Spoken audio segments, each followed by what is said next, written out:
আজকে আপনাদেরকে আইএলটিএস পরীক্ষার রিডিং সেগমেন্টের সামারি কমপ্লিশন টাইপ কোশ্চেনের একটা সহজ টেকনিক শিখিয়ে দিব, যেটা আপনাদেরকে প্রশ্নগুলো খুব সহজে সমাধান করতে অনেক হেল্প করবে।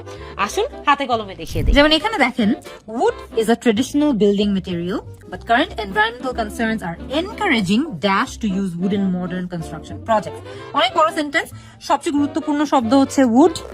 আচ্ছা, একটা traditional building material, environmental concerns হচ্ছে আরেকটা গুরুত্বপূর্ণ কিওয়ার্ড।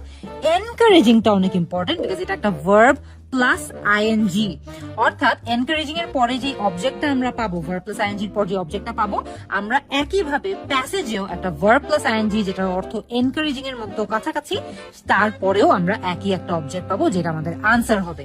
চলেন দেখি উড নিয়ে কোথায় কথা বলা হয়েছে। A possible alternative to concrete is wood. আচ্ছা, Making buildings from wood may seem like a rather medieval idea, অনেক পুরনো দিনের আইডিয়া, বাট ক্লাইমেট চেঞ্জ, মনে আছে এনভায়রনমেন্টাল কনসার্নস পড়েছিলাম, সেটাকে এখানে বলা হয়েছে climate change. So driving architect মানে হচ্ছে আর্কিটেক্টদের মোটিভেট করছে বা ড্রাইভ করছে, তাহলে এখানেও কাদেরকে এনকারেজ করবে? আর্কিটেক্টদেরকে।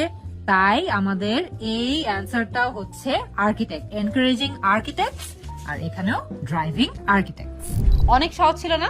আইএলটিএস পরীক্ষা কিন্তু অনেক সহজ হয়ে যায় যখন আমাদের এরকম ইম্পর্টেন্ট টিপস এন্ড টেকনিক্স গুলো জানা থাকে।